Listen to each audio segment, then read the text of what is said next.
Papa, maman, mbote na bino, sango malamu yango omoni na mesa, ba visa kili wenze ya ba visa nde agence Smart Consulting, bosa na biso confiance na $500 ya pamba, ozo matavion, ozo kende Turquie, te meza te bino bozo mona ba visa yango etandami, kutu mususu ezoya deja ba visa yango awa tozande na lizi baya ba visa, boya ebele bosa na biso confiance.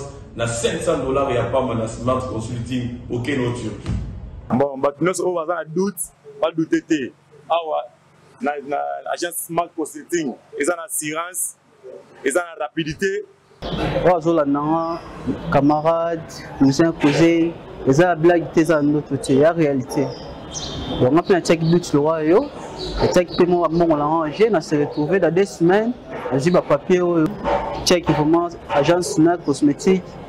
Thomas,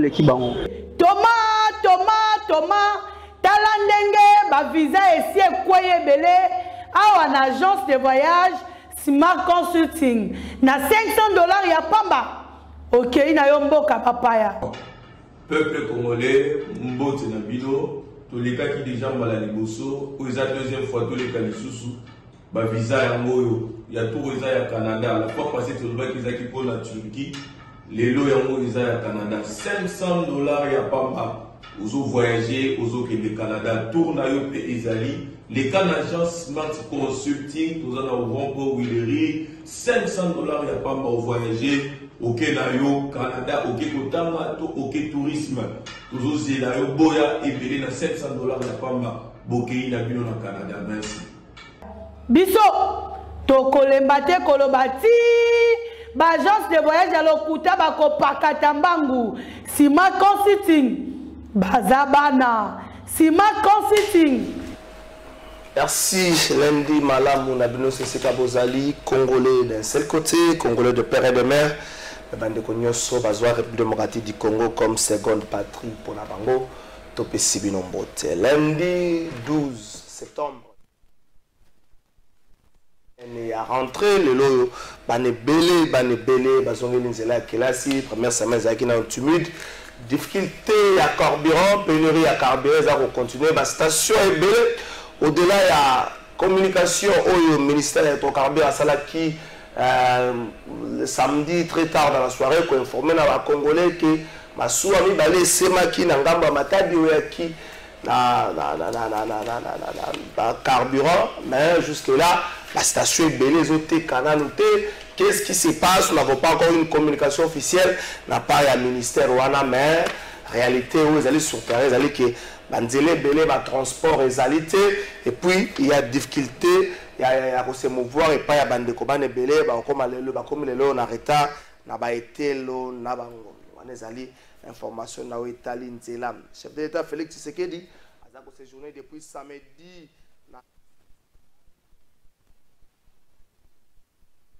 Ngi topé service national à niveau à Kanyamakasi ça kenda ko visiter musala nini bilenge batinda mai kuna oyo bakanga mai lokola bakuluna batinda mai kuna bazo sala amona ki ayokaki sengo komona bango ke malembe bande ko wana bazali ko bongola ezaleli pe motema na bango weekend eleki mokolo ya samedi Francis be atoki awasiko na posta ba photo à l'administration mokolo ya samedi Francis na micro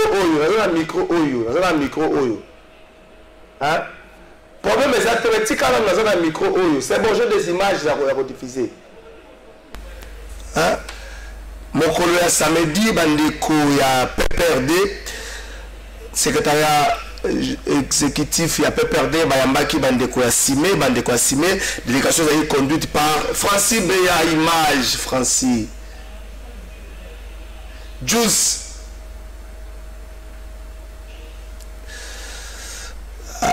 Francis, est-ce que tu peux me proposer un élément s'il te plaît? Tu peux me proposer un élément? Tiens, l'élément sur côté. S'il te plaît, tiens un élément sur côté. Bon comprendre les Français alliés moko à côté na plateau. De l'offre du carburant, particulièrement dans la zone ouest à Kinshasa, conséquence du conflit russo-ukrainien sur le marché mondial. Le président de la République a chargé le gouvernement de mener de nouvelles actions afin de réduire la pression sur les finances publiques et sur le revenu des entreprises, tout en garantissant la disponibilité du carburant aux consommateurs à la pompe. Ces actions consistent notamment à renforcer les rôles moteurs de la Société pétrolière nationale dans la sécurité des approvisionnements du pays, à remettre la Société congolaise des industries de raffinage SOCIR dans sa fonction première de raffinage du pétrole brut, lourd et léger. Nettoyer sans complaisance la structure de prix, et ce dans les plus brefs délais.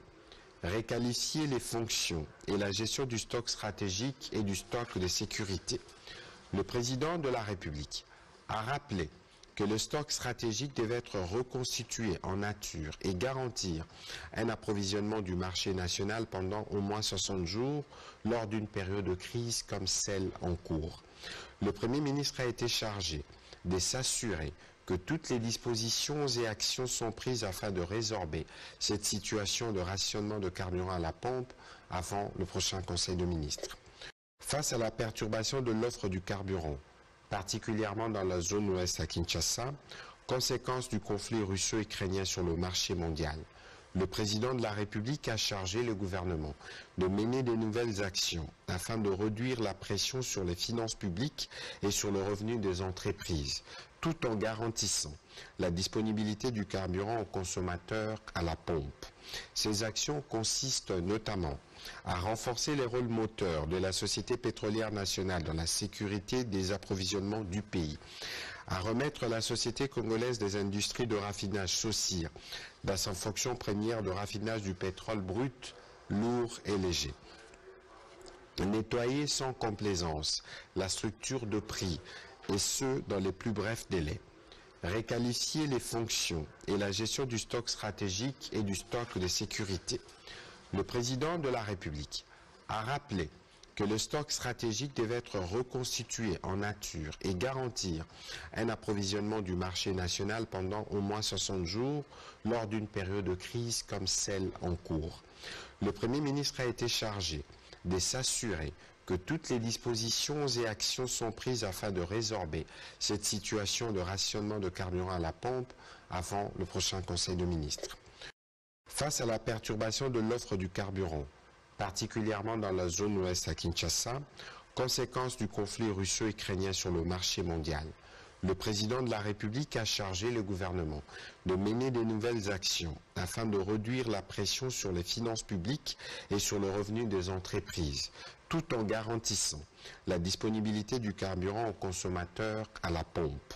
Ces actions consistent notamment à renforcer les rôles moteurs de la Société pétrolière nationale dans la sécurité des approvisionnements du pays, à remettre la Société congolaise des industries de raffinage SOCIR dans sa fonction première de raffinage du pétrole brut, lourd et léger.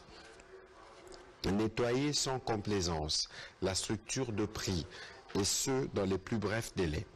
Réqualifier les fonctions et la gestion du stock stratégique et du stock de sécurité. Le président de la République a rappelé que le stock stratégique devait être reconstitué en nature et garantir un approvisionnement du marché national pendant au moins 60 jours lors d'une période de crise comme celle en cours. Le Premier ministre a été chargé de s'assurer que toutes les dispositions et actions sont prises afin de résorber cette situation. La ville de Kinshasa connaît depuis quelques jours un sérieux problème d'approvisionnement des carburants. Dans la matinée de ce mardi 7 septembre 2022, il s'est observé un embouteillage monstre sur l'avenue Lukusa suite à cette situation. Comme on peut le voir sur ces images, tous ces véhicules sont en attente des carburants dans une station-service du coin. Réagissant face à ce ras-le-bol, ces conducteurs rejettent toute la responsabilité au gouvernement qui, selon lui, ne s'assume pas. Nous sommes ici, ça fait presque 3 heures du temps. Les pompistes donnent la priorité aux gens qui ont des bidons. Alors c'est regrettable. Aux autorités, gouverner c'est prévoir. Gouverner c'est prévoir. Mais ce que nous assistons ici, c'est vraiment pitoyable.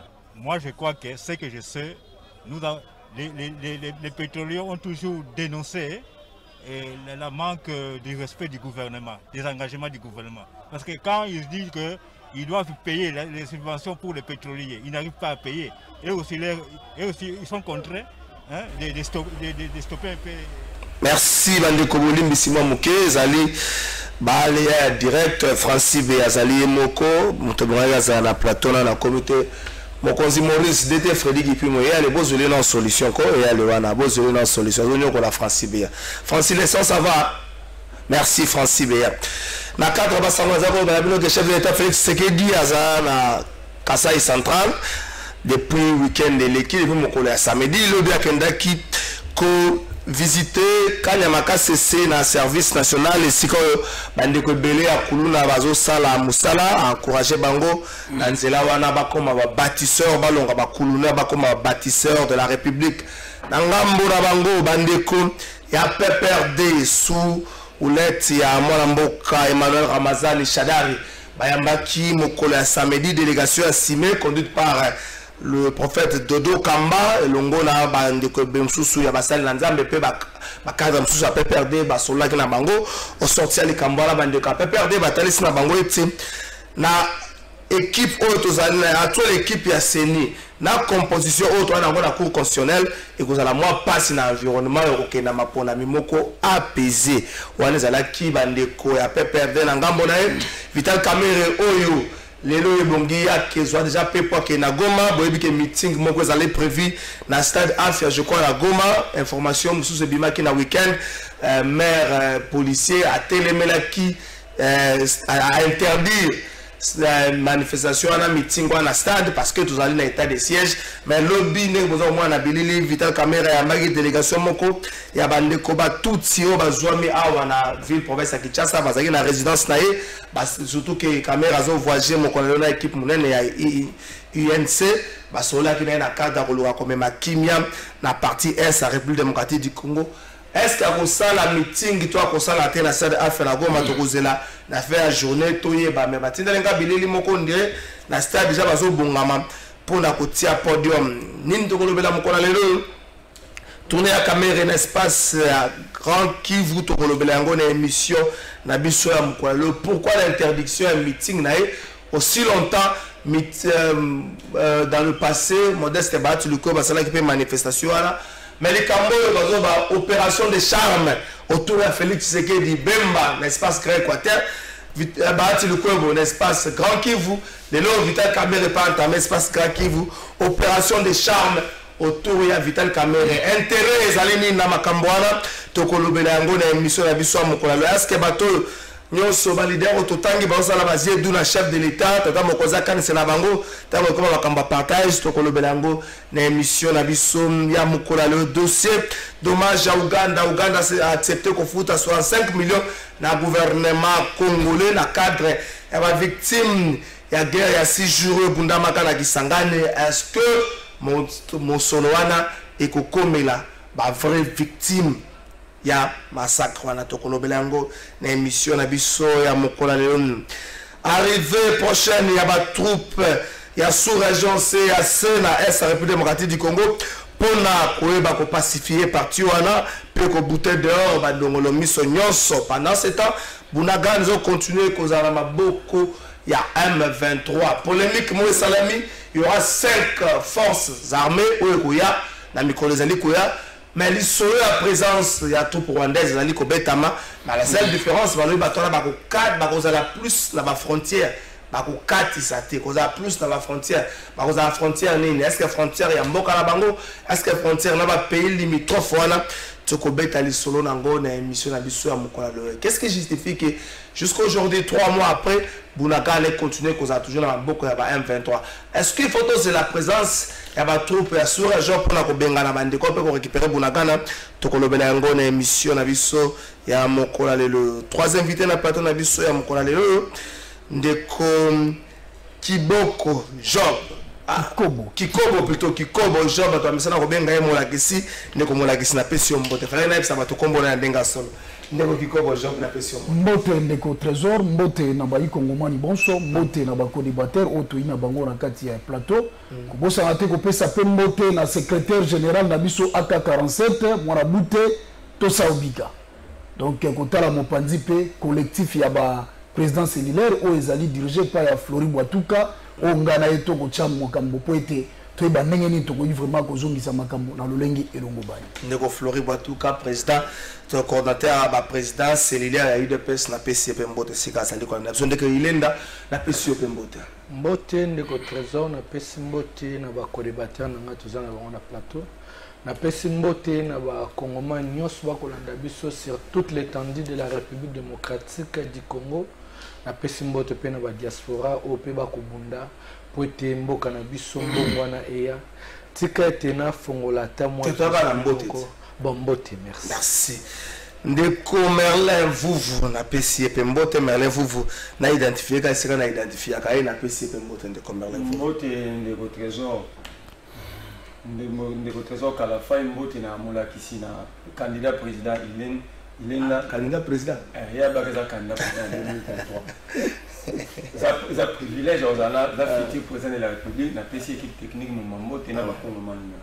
Merci. Opération de charme Tobandi ndeko Jimmy Carter Kalama Katuma bon anniversaire nayo le bras droit honorable Mike Mukeba ndeko Jimmy Carter Merlin vous pas précieux à souhaiter bon anniversaire joyeux anniversaire international ndeko Jimmy Carter Kalama Katuma appelle la gaming les raïs Tobanda émission opération de charme autour ya Félix Tshisekedi pas tout ce qu'on a fait quelle caméra tous ces grands leaders les lomunam nous serons ko luka Alexandra Fatika zakana kwa mogobo o yaza leader batu bayoke la kaito monaki Jean-Pierre Bemba na Grand Équateur to monaki bati luko ko baluka pe les lo Vital Kamere tout à l'heure à la Goma et puis à Rosala espace Grand Kivu. Est-ce que ces leaders veulent aujourd'hui faire des yeux doux na Félix Tshisekedi?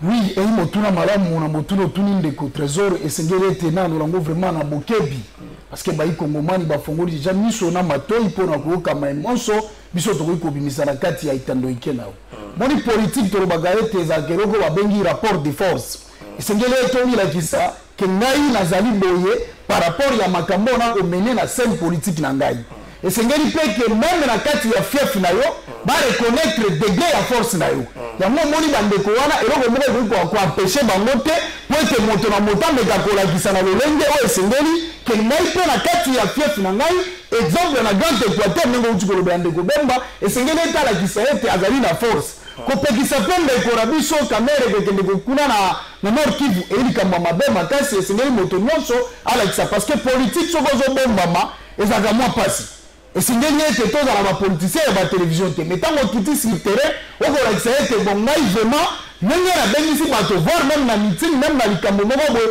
na sujet moko boye ezali précis mpona koluka solution ezakele bamalamu mpona kolakisa bato koke mosika te na likambo ndenge euti kopesela biso mwa moke sujet na likambo etali este wana oloni ya Vital Kamerhe tokoma nango ezalaka une minute kaka tosisa likambo donc esengeli ete ezali chef de l'État opération de charme. Est-ce que mutu nyonso alingi kolakisa na Félix Tshisekedi ke surtout bakala leader wana ke ngai nazali 2023 faut compter na ngai? Merci ndeko Kalafai mena kamwe tangu ndeko nanga Merlin Vuvu ona lingaka lobi qui est candidat président na mapona ma 2023 na oki oche a tenazaki information te omozana information ebité mbanga a déjà na témoin sala candidature oui non nazak mutu liboso après mapona mi 2018 na no sala makambo candidature d'ailleurs $100,000 soko kisi non mais bit ya parti politique ya ngone za conquête exercice pour conservation $100,000 okokisi non mais kamba 100,000 fait ou bando tu na pende ko Antoine Zaki qui est un chômeur à Salarate, il fait beau tout na beau tout na Salarate, c'est-à-dire bit à parti politique ça ok ma ponami, toko bonga ma ponami 2023 toko ne peut to gagner ma ponami. Ndeko nanga trésor kala fois ezali passe pe ma ezali na likambo o islam na sangamamba na ebité so ezali na information nango to la codo 30 secondes. Ouais toko déplorer nango et ça la mal sous ezali na culture na biso ba congolais.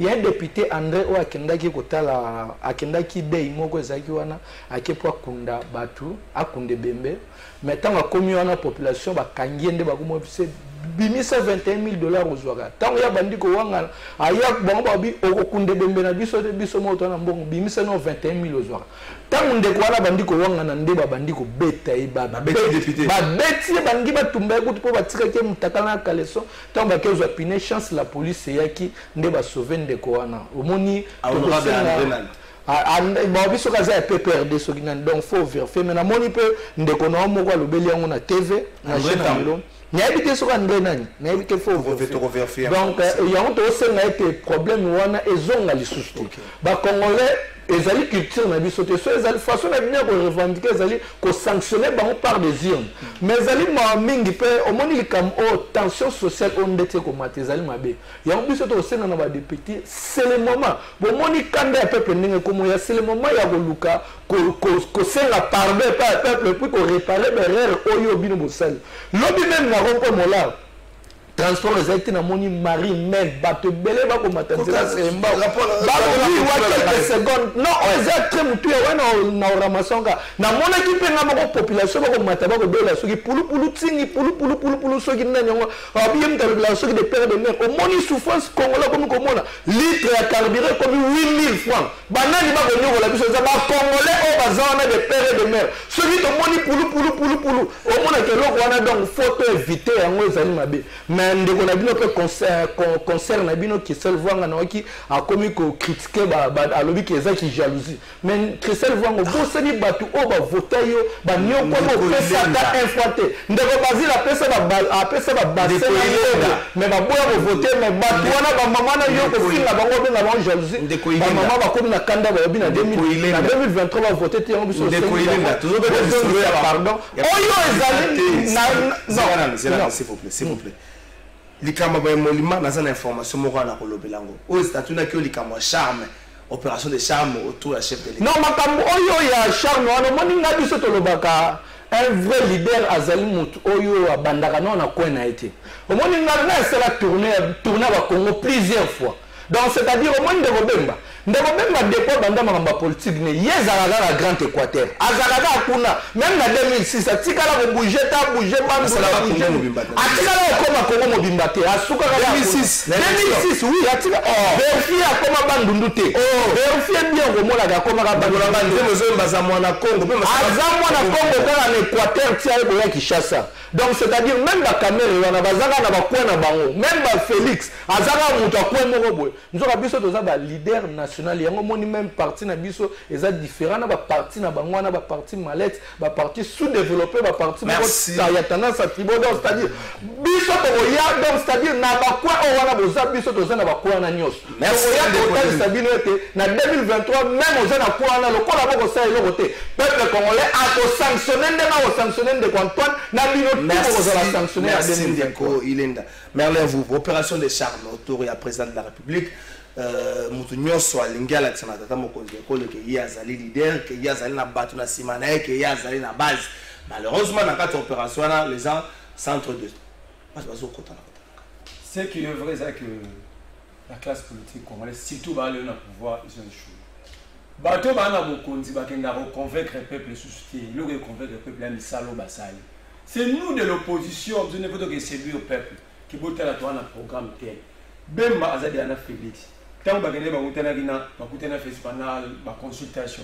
Félix était azali bien séduit na rapport à bemba caméra écoute pour le battre banda Genève bazo séduit baya ne ba di sa peuple bon voter Félix Tshisekedi en 2023 ba ça Félix toi capable de repasser deuxième mandat pour tout ça le peuple boy non non qui mutana a mis discours te que bomonier Félix Tshisekedi a créé ba emploi bomonier Félix Tshisekedi a quitté salaire naï bomonier Félix Tshisekedi a quitté salaire ba conseiller bomonier Félix Tshisekedi a réduit nombre ba conseiller bomonier Félix Tshisekedi a quitté ba salaire ba ministre na ba député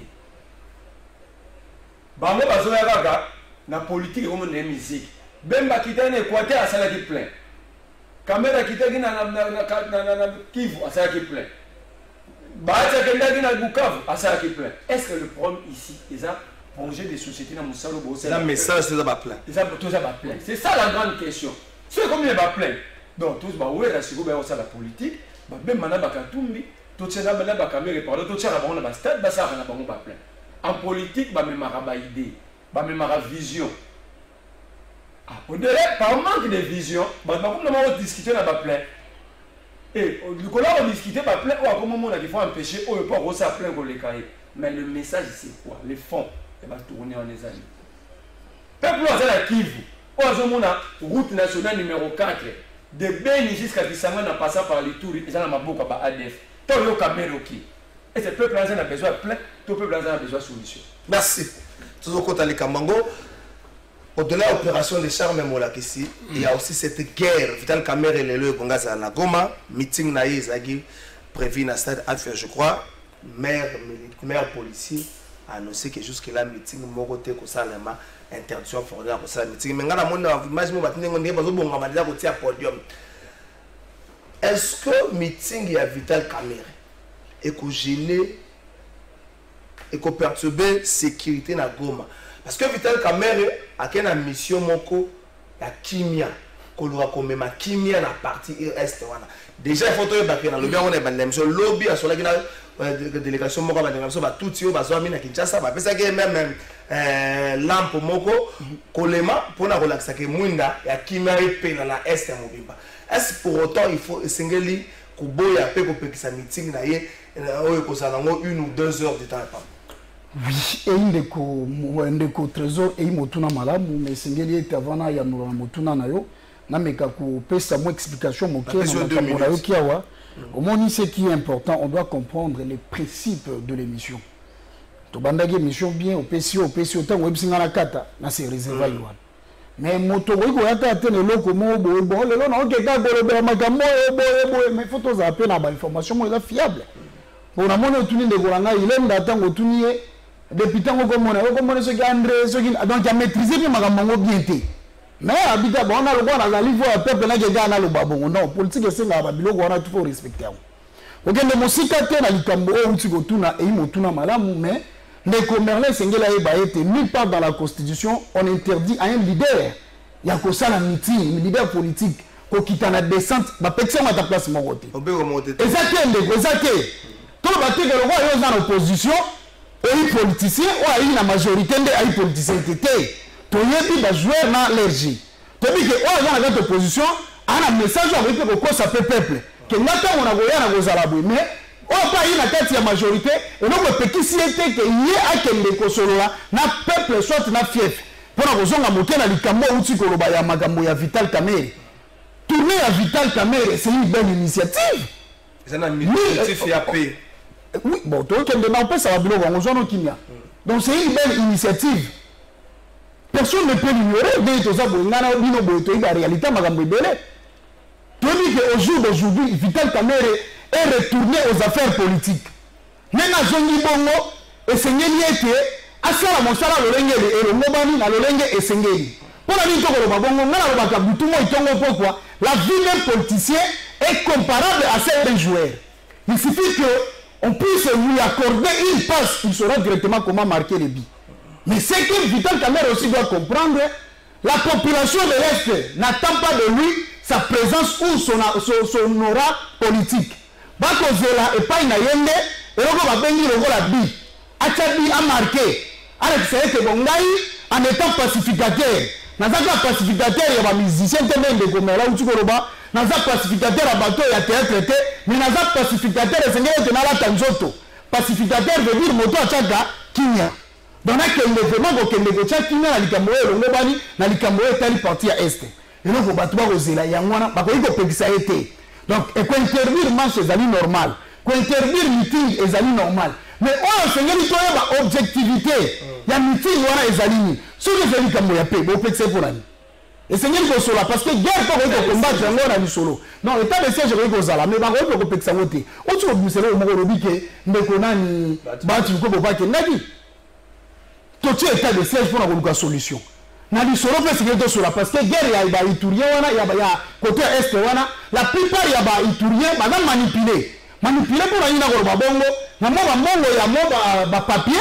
Mongo ya ba moba banguba mongo moba nike ba okosa bango de yo sala ndeko mabe sala boy parce que ça guerre mo na kati mais ceux qui bande ko na bo soli na bango bo zongi conscience na bango bo si bango obi ke ko iko ko mande ko na ote po ete ba pesi yo mon solo et sengeli ete to batela par patrie na biso to batela République démocratique du Congo au moment de solution ko za malamu donc ça na ngwa avec Vital Kamerhe ke na makambo o etalipe bien que la communicateur ya kata ya INCT mais tant que tu as la magambo de Sunamboka et Seigneur te topé ça qui peuple qui n'y a pas été peuple avant la Kenya. Ndeko Ilenda, Vital Kamerhe, meeting d'une manière officielle interdit. Na Goma, est-ce que interdiction à meeting wana ndenge lobi ndeko molakisa déjà à côté les melaté démarche ya koluka kimia molakisa martelé yango initiative à Vital Kamerhe ezali initiative ya paix, ezali initiative ya nika mokote. C'est vrai. Plus de solutions, mais il n'est pas dans l'exécutif et solution il y a quand même à quitter les solonan. Merci Ndeko Trésor Kalafai.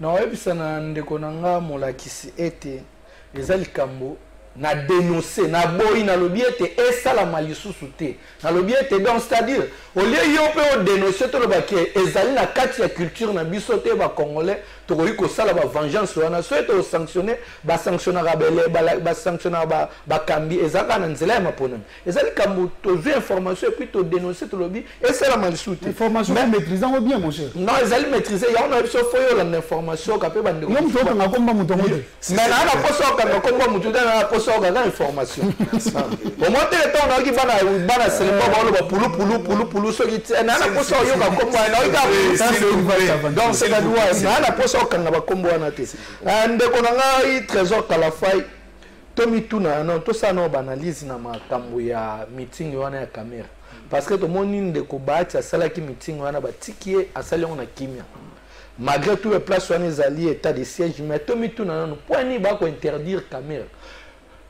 peut-être à quoi na stade wana ba kongomani ba telemele ba wandi ko tuna mbongo à 100 jours parce que ti lelo ba congolais ba tuna ka mbongo wana ya 100 jours ekenda wapi ezali peut-être il y a oui exactement donc le ba toza déjà na tension moko ezali ndeko nanga omoni to mona makamususu to ko dénoncer mais tension oyo ekomi na mboka oyo et na niveau moko ekomeli ndeko nanga il faut même bino ba pandisa ngo to ba ko prêcher peu.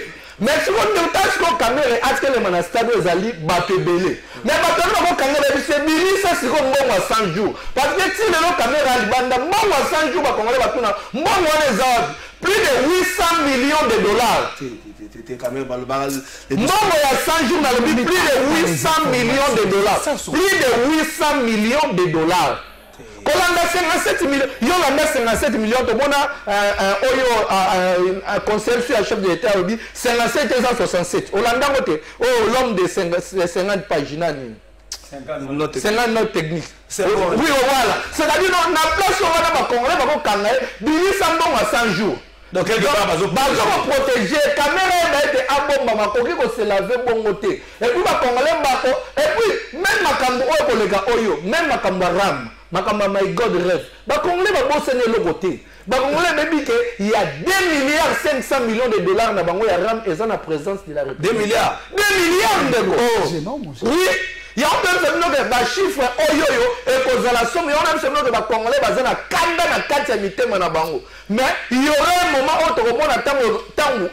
Message à paix. Est-ce que message à paix, il y a un il y a un message à paix. Mais il y a un message à paix, peut-être que vous avez dit que vous avez dit oui, message à paix, vous avez dit mais vous avez dit il y a un comme un député. A combien le dit n'a pas de bembe. Mais va gagner mon dit au bête, 21 000 $ aux autres. Il y a un moment où on bête va tirer mon tagala, tirer deux opinions va tirer. Donc ça une manière peut-être va protéger peine de vos caméras parce que de vos caméras il faut tous avoir na Sony, tous avoir na moi qui bon moto. Et ça casse na biso. C'est la vaille. Merci. Non justice. Mais on a pasteur on a ni oboyamba. Ah pasteur nani. Pasteur nani. Rappelez madame. Voilà on va dire justice en Nzambe bezali. Merci. Tous les Nzambe sala. Mais il y a peuple peut zali. Merci. Ah voilà, donc c'est-à-dire les d'une manière peut-être va protéger le Ronanga. Mais vous voyez qui oyoki molakisi à lobby objectif ezali qui y a peu rien ne sert à empêcher pour ndeko Ilenda lobby quelque part bazo battre la peuple avec okanga ya senga yembongo. Est-ce que cette interdiction et koyate comme masusu moi nungu aussi longtemps annonce salama ki mo akala à 2 jours il y a un meeting de quoi interdire en gros que équipe d'avance ici et qui ndaki ko déplacer bateau au travail qui t'a na ngoma ko autoriser à ça la meeting quand na siège à partir et ko contenir 2000 personnes té ndeko kulutu na ngai Trésor Kalafai tikana lubana ki mamba somo déjà ndeko na ngai Ilenda ba chiffre précis oui ba mongo bunga ba chiffre précis eza yango arate déjà na programme à 100 jours et c'est là qui chiffre na 478 millions. Et puis, comme elle est. Et ça, 800 et quelques millions. Et ça, 2 milliards. Nous allons réclamer mon abisso, mais nous avons au c'est la moutouté. Très bien. Nous allons continuer à réclamer notre argent. Il s'agit de notre argent. Mais ton cause c'est la moutouté chiffre pour nous donner comme victime. Nous allons éviter ma cause. Mais il y a un moment qui s'est lobby. Caméra a pacifié. A pacifié ni de quoi ça. Il a pacifié quoi? Augmentation de salaire, il y a la présidence. L'autorité morale des invisibles à l'Assemblée nationale s'appelle Vital Kamerhe. Même les vocables invisibles, les a été alliés. Président procès à Kamerhe lui-même l'a dit pendant son procès. Abibabi a dit Moussalate, Ngaï na joie, Mbongo, il y a frais, il y a fonds secrets de recherche.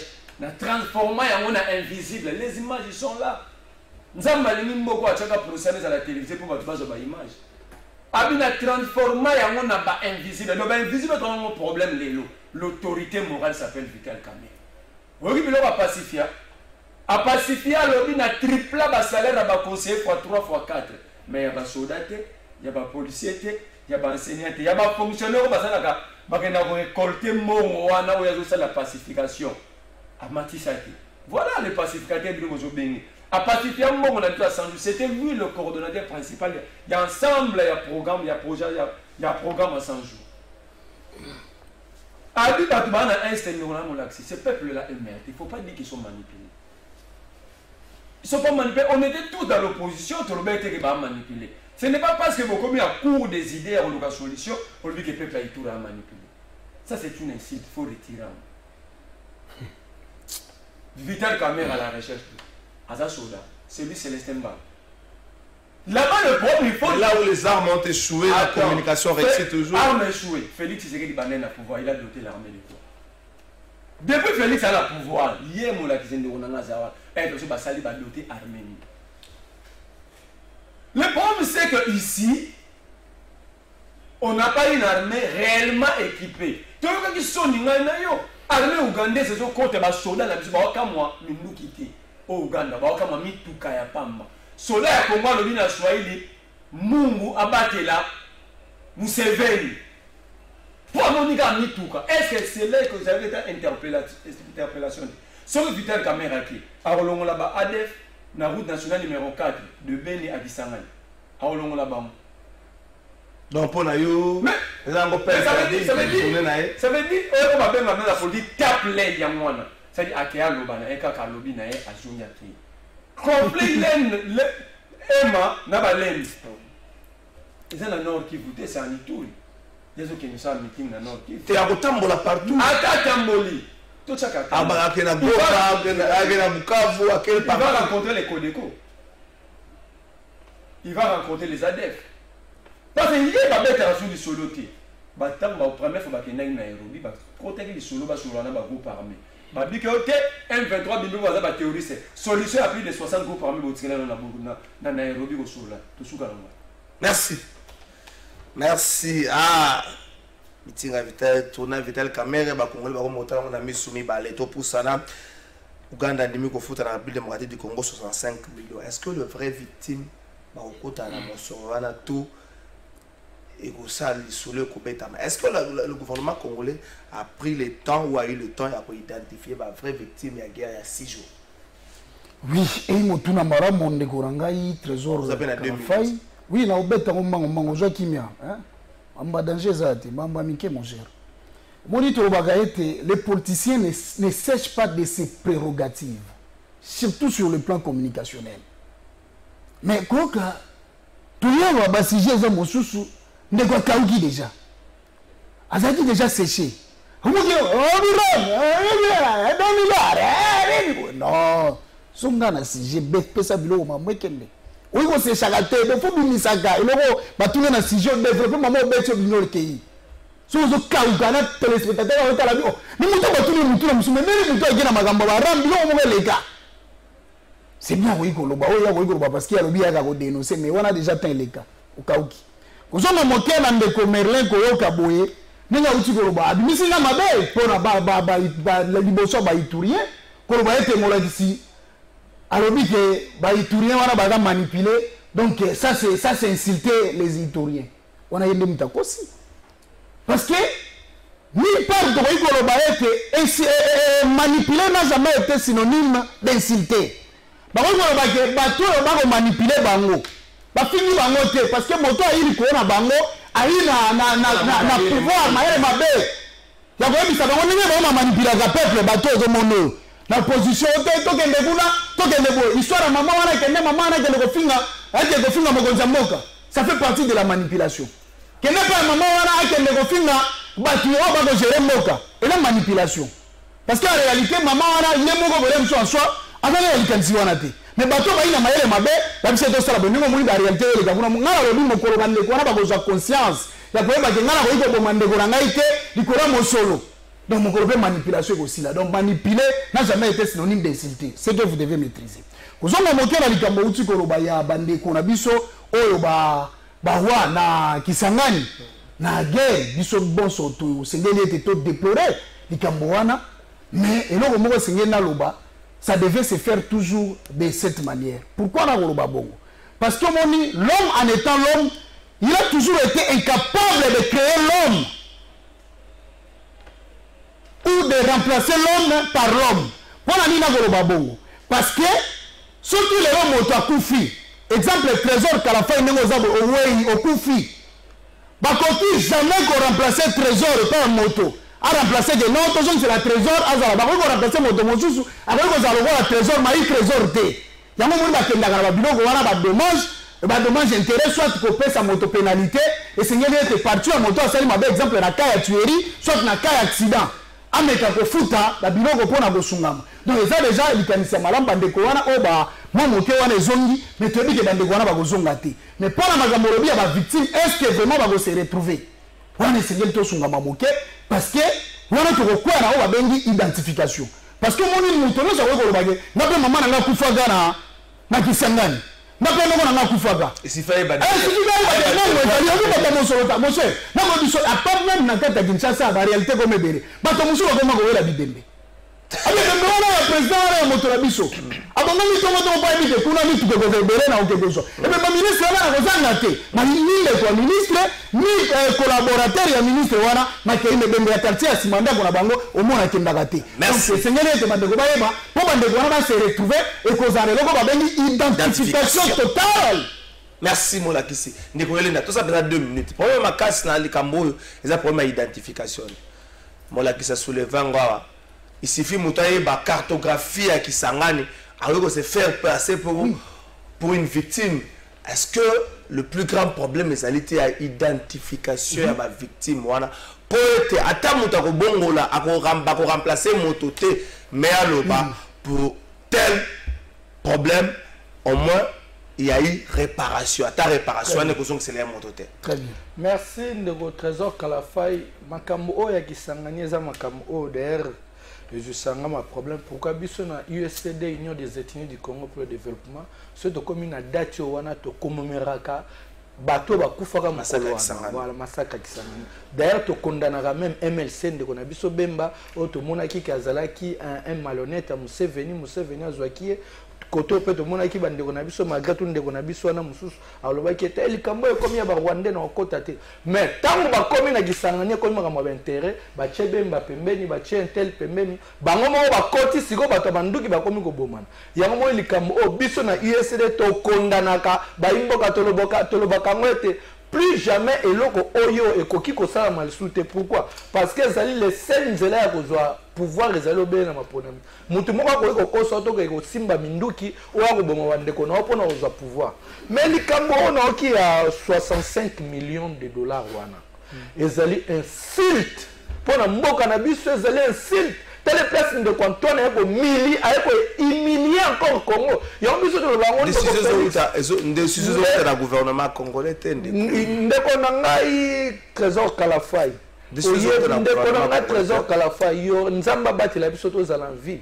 Boromona tant Congo ko lamuka boromona yora ba makambo boromona bo comprendre que passage de Ndeko Félix il y a qui pour venger contre le peuple après c'est 8% de l'élection 2018. Balobi que Uganda faut foutre biso 11 milliards de dollars. sur 11 milliards de dollars d'ailleurs sur l'andara Denis Mukwege et Zalaga même Mouké à Bosaganate selon ma mbongo il fallait bim mais sur 11 milliards ton yo puis 60 milliards de dollars pour tout ça na ngoni so ta 60 millions pour tout ça na ngoni 65 millions et représenter ni na vie à motondenge tozali awa est-ce que tu as dit combien de bateaux oyo bakufa wana est-ce que tu as ba nombre wana tilelo lelo Uganda Rwanda asalaka mwa ba biloko na salaka na génocide wana bato bakufa na Rwanda bakoma même pas nombre bato biso ba opérateur na Congo na été ce que bien makambo de ya makambo ko kabola biso na binote ya makambo fa to zala bomoko ya monto nga to septembre to commémorer wana to benk sa na ba musu bino boya ka te bokima pourquoi parce que boza ba dumo o boza ba complice na baliwa ma boza na makila kati na bino ndeko na bo boza la juger un jour bon vous allez juger un jour. Merci. Et kakoya awa na Congo te makambo Rwanda makambo Uganda na Congo to okende na ngonde to okende na ngo mboma ne koya te. Merci. Ko na poste ya ndeko. Merci Ndeko Ilenda. On a biso ISD zali insulte munene pour na RDC. Merci Ndeko Ilenda. Merlin vous. Le plus grand problème identification ya ba victime. Mais aussi, il y a un débat autour, il y a enveloppe, mais ce n'est pas la RDC de décider. Et bien, bien, il y a le tribunal, il y a la RDC de bouche à l'oreille, mais l'identification du tribunal, c'est que il y a remis code certaine à 4. Manipulation,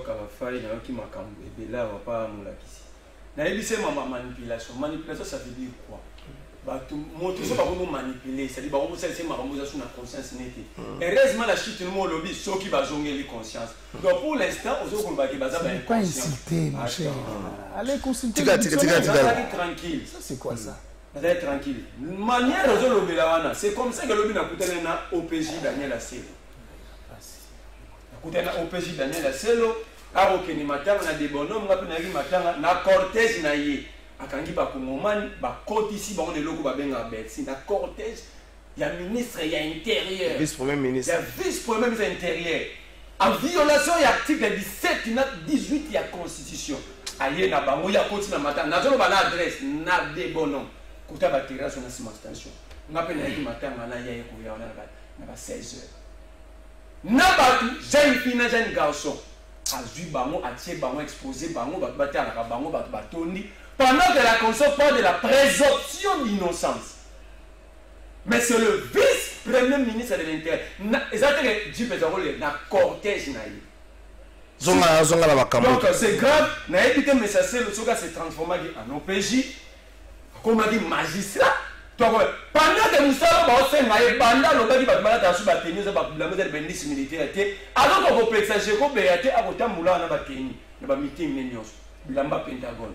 Mais oya moni bien que tambola na ba kongomani ko ba esclave na nzamba batela bino abili kama identification ba victime monsieur so éviter moi sur les kisangani on appelle la famille na na père d'amour toutes les victimes bazala déjà identifiées so la na procès ba mettre chiba nkala la bazawa so la procès ba devant la peau ba bimisa liste ba victime c'est par là que pour a décider ba futa Congo 11 milliards de dollars. 11 milliards. Ouganda a été en appel contre cette décision au bout de 11 milliards. On a 9,5 milliards. Félix Tshisekedi arrive au pouvoir. Tu dis à tout le monde, Félix a sorti le Congo.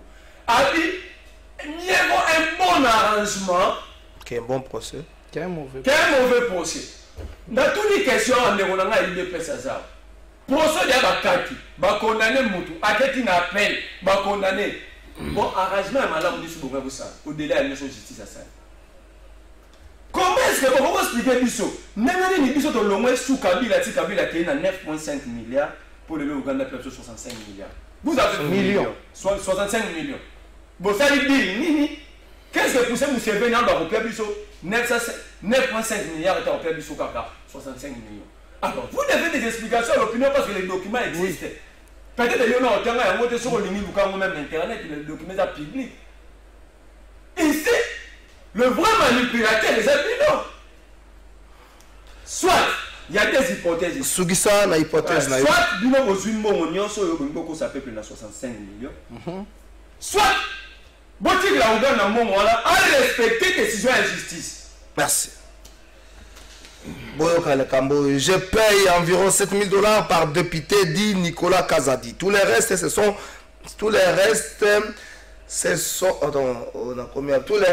des primes, des enveloppes qui sont payées dans le cadre des dotations de fonctionnement. Cela est fait à la discrétion de l'Assemblée nationale. Elle-même, donc, ça peut varier, confie le ministre des Finances. Le ministre des Finances, 30 secondes, vous commentez les cas. Le ministre des Finances va foutre à la députée 7 000.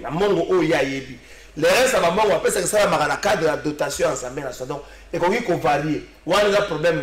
Si on a l'Assemblée nationale 100 francs pour la BIC, c'est l'Assemblée nationale. Si nous sommes dans la session passée, ça va au moins, c'est une réponse claire, mais à qui parle de l'Assemblée nationale par rapport à ma dotation.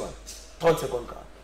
Oui, quand on a moqué dans 30 secondes, on peut se signer dans le web. C'est voilà ton compte à ma 30 secondes. Ton compte à Ndegoranga. Yes, c'est là, il on a ok, le bureau, mon bois, c'est le zubato. À Kaniba, moi, tu vas on a gâté. Au canto solo là. Faut jouer bureau côté.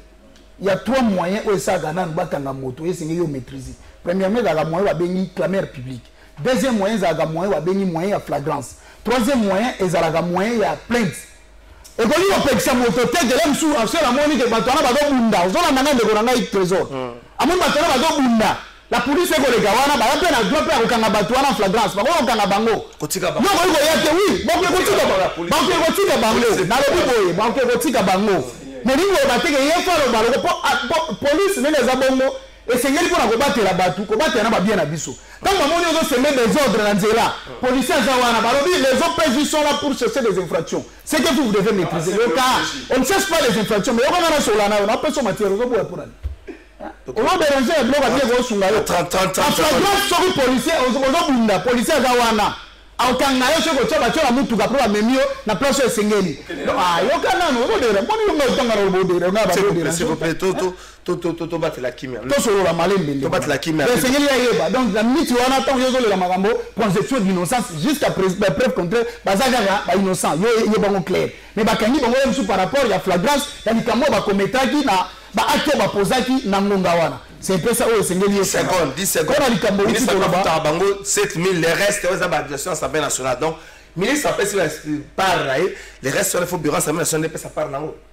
Té, Koloba Bongo, et il m'a tambo, motuno yo, tuninga zilana ya nula yo. Le ministre a lobby qui il appelle ça à 7 000. Mais ministre, on a lobby avec le ministre de la Finance. Monsieur, il ne m'avait pas, il appelle ça à 7 000. Dotation. Il appelle ça à 7 000. On a lobby qui s'en mawana. On peut aussi monter mon sous-souté. Bon, il y a un reste là, l'Assemblée nationale. Le ministre a précisé à bureau de l'Assemblée nationale. Ministre, il y a un mot dans quand ça précisé 7 000.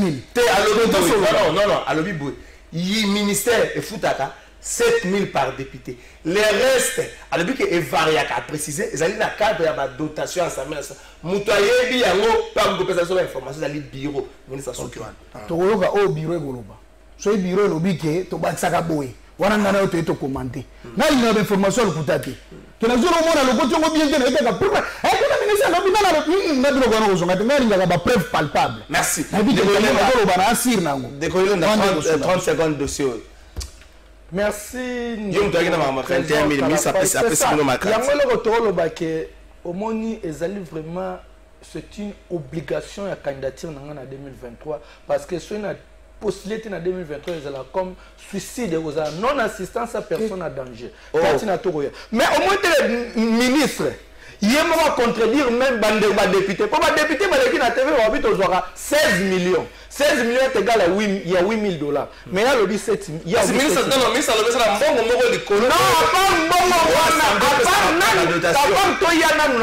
non, pas ba député bango balakisi ba salaire na bango ndeko na muka yambaki bona télé 50 ba balobi que 16 millions tozwaka na été sur la mec 16 millions mais il y a le 17 000 c'est parce que 16 millions de francs est égal à 8 000 $. Donc c'est à dire contradiction. Il y a un makambo au yambi 20 députés au capé 20 salaires différents. Donc c'est-à-dire il y a un moment logo peuple congolais comme une kanda o ya kosakanati. Batika kokosa bikosa kosa o ba kosa. Merci Zaya. Moi on a pas sous que ça 21 millions ba sous comme à 26 millions 21 000 dollars. Merci. Basuka ba sous bazana ba 26 000 ba sous bazana. Tandis que biso te dit et carnet de sous côté la dossier. Merci. Zega 30 secondes. Donc Merlez-vous. Non. Merci. Hier, on a détenté un bon. Il y a Argentine. Il y a entre les députés, même à Zaloukouta. Pour les députés, on a 16 millions de francs. Merci. Il y a le 7 millions. Il y a le 7 000. Parce que 16 millions est égal à 8 000 $. Merci. Entre les députés, on a Zaloukouta. Il y a un peu de là. Tika Motuna Bongo. Ah, non, Tika. Il y a un peu de Motuna. S'il vous plaît, tout ça, la police a débat. Tika question pour le balance. Donc, Tika Bongo. Tika question pour le balance. C'est comme ça qu'il va postuler aux élections municipales. Nego Merlin. S'il vous plaît. Bilote dans la maloba. Nego Merlin. Ministre a même quand même éclairage dans le dossier. Si on a 5 secondes pour répondre à la question. Nous avons la Constitution l'article 18 national épargnons la nation à l'alinéa 2. Toute personne arrêtée doit être immédiatement informée des motifs de son arrestation et de toute accusation portée contre elle. Et c'est dans la langue qu'elle comprend. L'alinéa 2, elle doit être immédiatement informée de ses droits. Est-ce que toi, le bélo remonte vraiment là? S'il vous plaît, le ministre s'il vous plaît, même si on m'a flagré, après, on va dire qu'on s'amuse. Il y a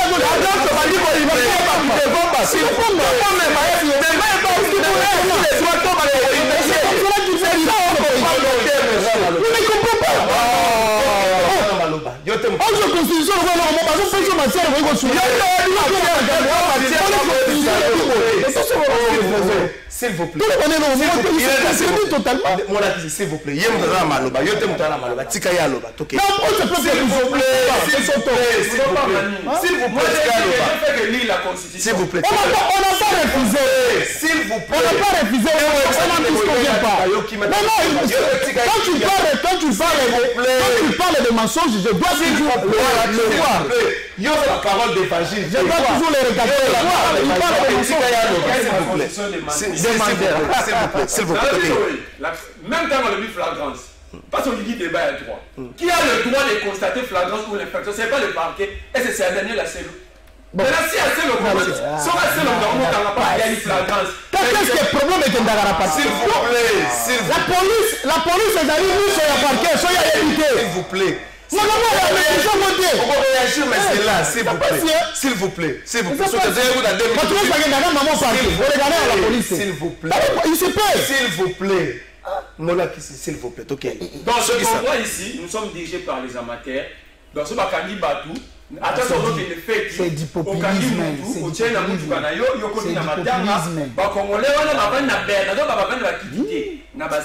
du bato badena de bonhomme lobi na zolo bazolanda ngai na 16h place matin ils allaient côté ya quartier bien radonda si ba omona ba yini mam na zolo ba moi j'étais là nous sommes dans la bangote na yena ngala na la bangote ye ba cause et cause que déjà ministre va te ka consi mais là chercher à voiler parce que nous na mambo za rien parce que la loi des finances sur le côté rubrique, il y a un député. Bazolo Bela, bon, Bazolo Bela, plus de 22 et quelques millions de francs congolais, ce qui fait 11 millions, 11 000 35 $. Mais sur lequel on a chiffre, avant 2022, il y aura un salaire de maman député. Avant 2022, émolué, ça a dit 15 756 482 francs. Donc 7 000 quelques $. Prime d'hiver, et ça a dit. C'est la prime de la ministre de l'État.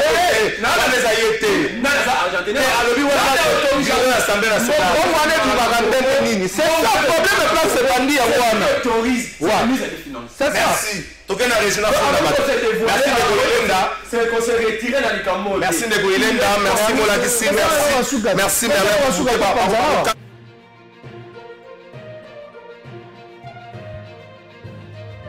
Francis toke na Regina Funda na bimika mbala moko Funda ba na funda lelo population de 5 ans na mutazi jouer na ya zuni na tant papa comme a na situation ya famille moi no afunda ka bato na se présenter le la mwana wana bandi ko pesa mbala na funda ba bisato mutali boso na funda ministre tourisme. Merci tata mokonzi ekolo moi no afunda ka bato ayi ko funda ya lelo tata mokonzi ekolo likambo ya AVC construction ekomi ko sala passe Francis ko funda na de likolo likambo ya AVC construction ekomi ko sala passe AVC justice alongisi ya koti na concession na ye c'est vrai ndeko moko ya indien ayebisaki na AVC kazo contrôler justice azali na armée na police na poche na ye mokolo ya samedi général moko akei na etuluku ya basoda akeko bengana bandeko oyo bakataka matiti bandeko bakengelaka espace ya AVC tata mokonzi ekolo soki tina décision ya justice général po aza général po alati bagalon po aza na basoldat azokende kokota peuple asala nini po peuple aza na munduki te peuple aza kaka na justice likambo ya AVC mutu nyonso mutu aza na nsima na ngo elobi bandeko AVC india ayebisaki na bango naza na justice naza na police naza na armée na poche na ngai. Monsieur le président de la République, est-ce qu'un Congolais a eu ça boye na New Delhi ayebisa na SG indien ki naza na justice na bino naza na police na armée na biso na kisasa ezo salema bandeko AVC lelo juste alongisi bango be india bwaki bango libanda pour général moko akoti. Est-ce que tokokende boye la justice élève une nation mais c'est le président de la République kota likambo olongisa bana mboka ekozala malamu mingi penza kufuna lelo sukia.